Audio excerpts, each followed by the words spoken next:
Hey guys, Moplex back with another countdown video.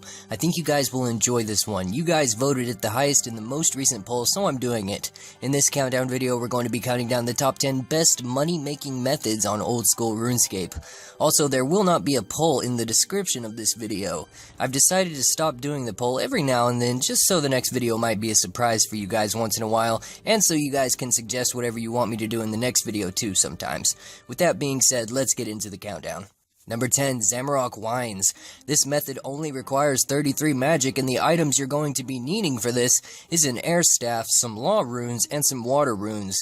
You can get a loot bag also if you choose to, ultimately increasing your GP per hour rates. If you don't know how to get a loot bag, basically you can just kill the Chaos Druids in the low-level wilderness areas, and they will more than likely drop it within your first 20 kills or so.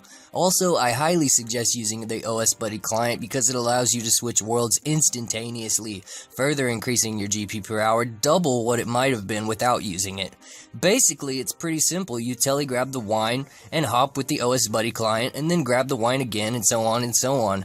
Do this until your inventory is full and go over to the wilderness ditch and enter level 1 wilderness and store all the goods in the loot bag, then go back for more. Once you're done with 2 inventories, or 1 if you didn't use the loot bag, teleport to Falador Bank and repeat for about 1 year. You will be richer than Zezma himself, because these wines go for 1k to 1.3k each right now. Number 9, Battle Staffs. This method literally requires nothing except a decent cash stack.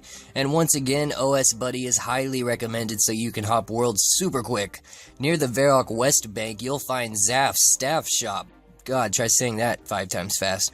Anyway, he sells battle staffs for 7,000 coins each, but if you look on Zybez, battle staffs actually go for 8k plus right now. You could also buy some orbs and turn these battle staffs into fire, air, or water battle staffs and so on if your crafting level is high enough to do so, also making you even more profit over time. Number 8, Aviancies. Located in the God Wars dungeons as well as the Wilderness Cave in level 30 Wildy, Aviancies can range from level 69 combat all the way up to level 131. Most people prefer killing these things in the Wilderness Caves because of the common drop of 4 noted Addy bars, whereas if you wanted to kill them in the regular God Wars dungeon, they would only drop at unnoted Addy bars instead. If you're going to kill these things, you can only use magic or range because melee won't work on them since they are flying too high in the sky for you to be able to reach them. It's also suggested to use a looting bag for the poison rune daggers they drop because you can out them for 9.6k each too. You need at least 60 strength to be able to move the boulder to get to them, and if you want to do these things, the best way to not get PK'd by a team would be to use the PvP world since most PK'ers don't really camp here on PvP worlds. And also, if you don't bring an armadillo item or any other god item for that matter, you will find out that all of the monsters within the cave will want your body and rape will be most imminent. Number 7, Ents. Located just northeast of Edgeville and straight north of the bar located right by the Wildy Ditch in Varrock, these creatures can reside in level 12 wilderness and you will hardly ever see any PK'ers here.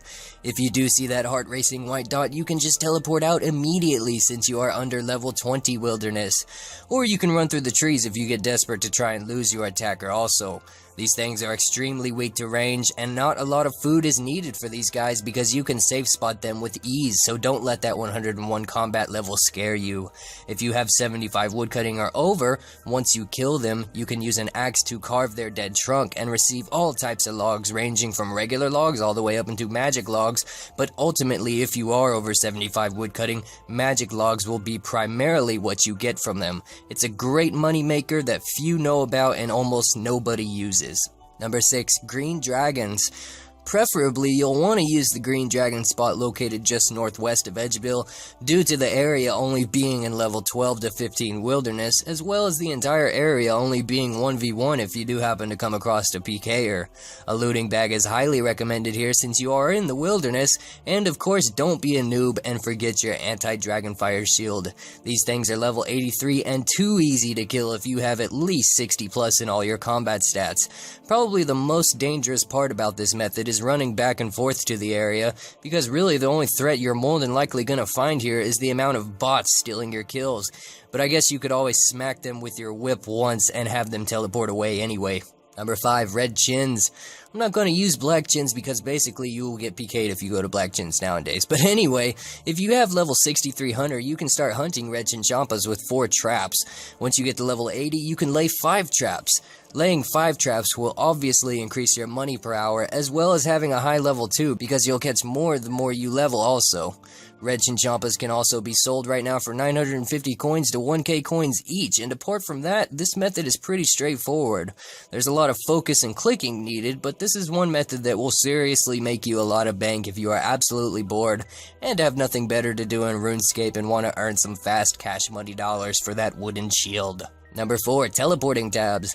It's recommended that you have at least 25 magic and 40 construction for this method to be able to make Varrock tabs, which I believe they sell for the highest right now, as well as hiring your own personal slave, I mean butler, because he can unnote items for you. Also, I should mention, to actually be able to have the butler, you need a house with a bedroom in it, with a bed in it also for him. If you have 3k fire runes, 1k air runes, 1k water runes, a lectern, 1000 soft clay, and as well as 100k cash in your inventory, then you are golden. You can literally stay in your house without ever leaving to make your 1000 Varrock teleporting tabs. Making 500 usually takes you around 40 minutes, so basically you will maybe make 700 to 800k in an hour and 20 minutes if you focus on mastering this method. It's also semi-AFKable too, which can be good if you want to watch Game of Thrones, because that show is awesome, and you will be awesome too if you watch it. Number 3, staking. Just YOLO after YOLO after YOLO. Just kidding. The real number 3 is blue dragons. Mainly because they are 100% completely AFKable and you do not even need to use food. Grab your best range gear with an anti-dragon fire shield of course and some Falador teleporting tabs. You can camp here all day long and it's not actually bad ranging experience either like most people think. I actually love the blue dragons because it's a really relaxing way to play the game, knowing you're becoming more badass in range because you barely have to look at the screen. And also if you have 70 plus agility, getting here is quite easy as that pipe does come in handy. They occasionally drop rune daggers and I recommend picking those up too. More often than not, you will also find some bots here. They usually don't pick up their dragon hides either, only just the bones, so there's free loot usually here too from time to time because of poorly scripted bots. Don't let that level 111 combat scare you either, because these guys are just giant blue noobs. Number 2, rune crafting nature runes. Only requiring level 44, this has got to be one of the best money-making methods in the game if you have the patience for it, and don't mind focusing on the game, although over time it can become easy to learn how to AFK this method.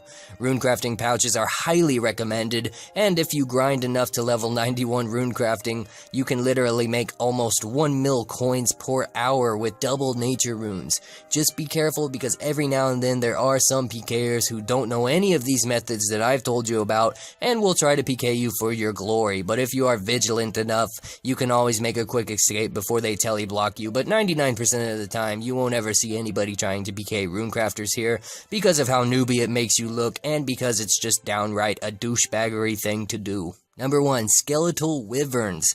Be prepared to use a DFS, elemental shield, or a mind shield if you plan on using this method. Otherwise, these scary things will hit you for a 40 almost every single time.